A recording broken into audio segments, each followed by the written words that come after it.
First and 12. A weekly roundup of America's most competitive football conference, the Big 12. Your hosts are Mitch Harper and Alex Kirry.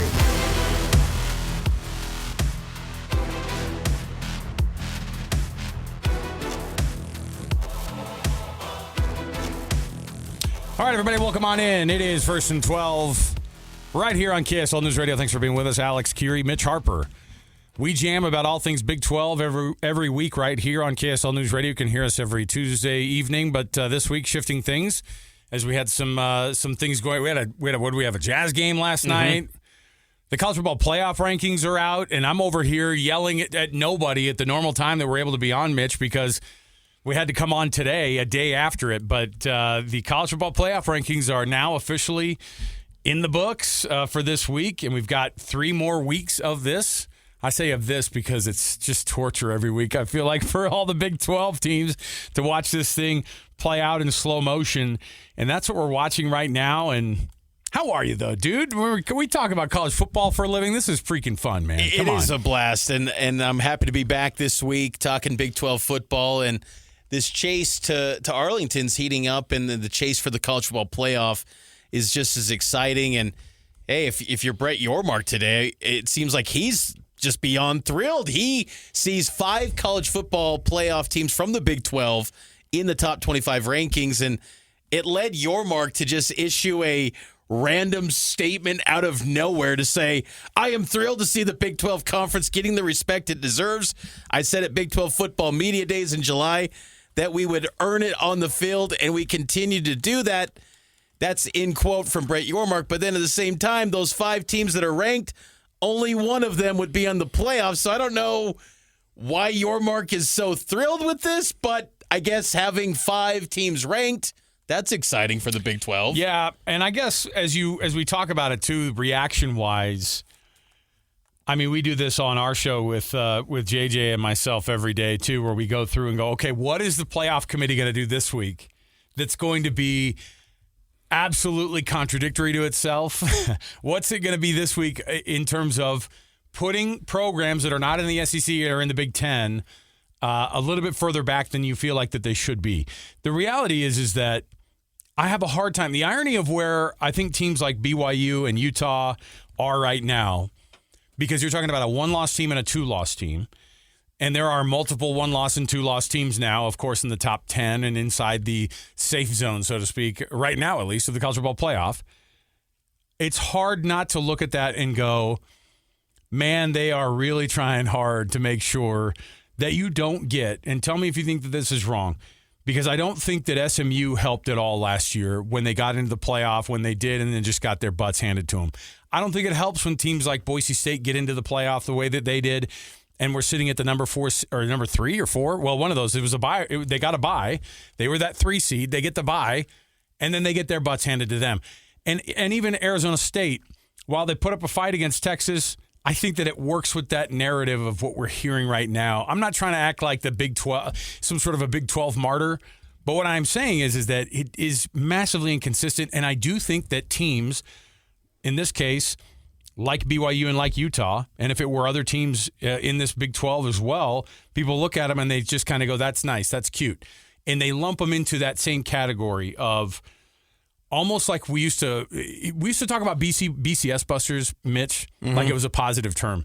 Now, when you talk about teams that were breaking the BCS back then, it was basically just people that they didn't want to have invited to the party. Yes. And I think that that's part of what this feels like in a way. And again, it's not some personal attack on the Big 12, but what I do think happens is when you watch how this thing plays out, and Oklahoma, thanks so much for going to Alabama and getting that win, because now the SEC is all shaking hands with each other. How many losses you have? 2. How about you? 2. How about you? 2. Who'd you guys lose to? We lost to Florida State and no one cares. Like they're having these discussions, and the mental gymnastics that go on with this committee sometimes of what their explanation is. I don't think Utah should be a number 8 team or a number 9 team right now. I don't think BYU should be a number 7 team, but I do think that if you're going to have 3 2-loss teams in front of a 1-loss Power 4 team, you better have some really, really great explanations there. And I just don't think we've gotten them yet. And the good news is that these rankings, for all intents and purposes right now, don't actually matter because you have so many more things going through. But you've talked about how the positioning, the cushioning, those things matter because let me tell you what's interesting about this. Texas Tech is by far the best team in the Big 12. And they have gotten some sort of all right, you guys get the pass because you guys are beating good teams. And what's interesting is that if BYU were to go to the conference championship game against Texas Tech and they were to win that game, would Texas Tech fall all the way out of the playoff? I don't think so. I would hope not. I don't think because that they belong. I don't think they would. I don't think they would either. And that's look at the rankings this week. You got Texas Tech who moves up to number 5. BYU moves up to number 11. Utah at number 12. Houston checks in at number 23. I was actually pretty shocked by that. Yeah, I was happy to see the Cougs get some respect. And then this one just catches us all off guard. Right. Arizona State at number 25. So it was a great week for Texas Tech in the sense that you now have 3 wins over top 25 teams, and then your 1 loss is to a top 25 team when you didn't have your starting quarterback. So the resume looks great. And to your point, yes, Tech, I think, is in. As long as they don't have some disaster in Morgantown, not this weekend, but the next. No. They're in. Yeah. They're going to the playoff. It just feels like, though, BYU and Utah, you can sell, the stakes are so high down the stretch. But it feels like unless you win the Big 12, you're completely boxed out of this thing. That's what I was going to say is that Texas Tech, I think, would get a nod being at number 5 right now, and probably in the next couple of weeks they're going to be at number 4, number 3. And if they lose in the Big 12 championship game to BYU, which I don't necessarily think would happen, but I'm saying from the perspective of I don't think Texas Tech would fall out all the way of the playoff. No, I do think that a 2-loss BYU team, and if both of the losses came to Texas Tech, the committee would be like, that's just a dang shame y'all couldn't put it together against a good team. And 2 losses to like a single-digit college football playoff team, like that would be a crazy resume. And what's interesting, too, is that they were on the cusp. Last year, people looked and they went, so hold on a minute. Why did SMU get in over BYU? They won the head-to-head. They had the same record. So what was the explanation? It was just when BYU lost on the calendar, right? And so that makes a difference. When do you lose these games? And it doesn't count against you if you're in the SEC playing in the SEC championship game or in the Big Ten in the Big Ten championship game.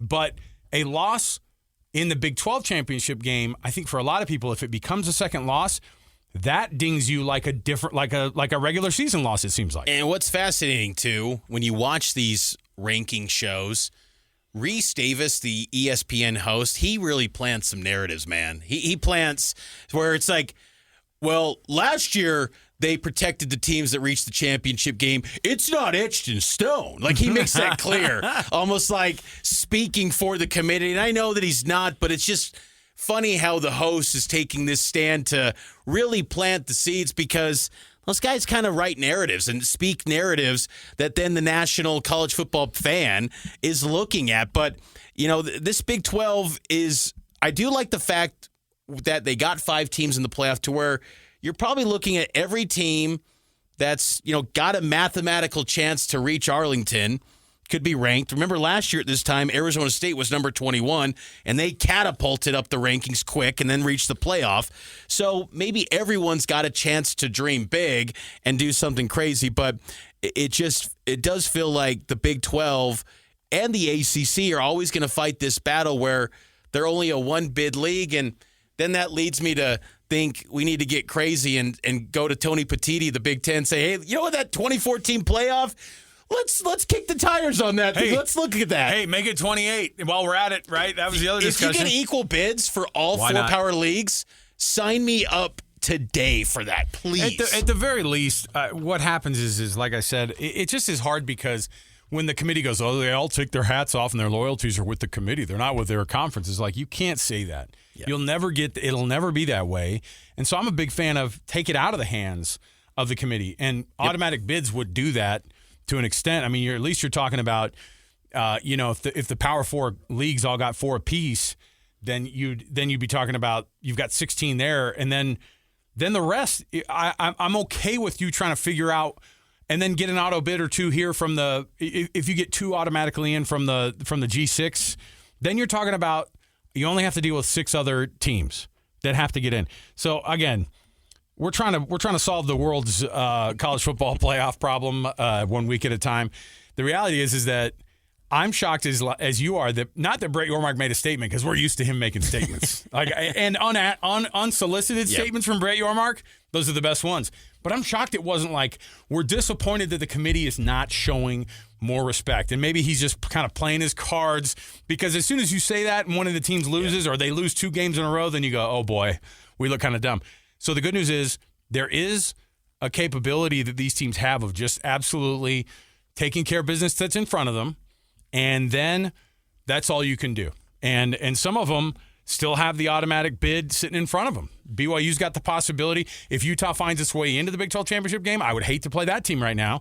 I don't care who you are, even if you are Texas Tech. So there's a real possibility that, all these teams can figure out a way to do it. But mathematically, it's getting more and more slim every week, and I'm here for it, man. All right, let's take our next break. We'll come back. We have our First and 12 headlines from this week. Lots of drama going on in the Big 12.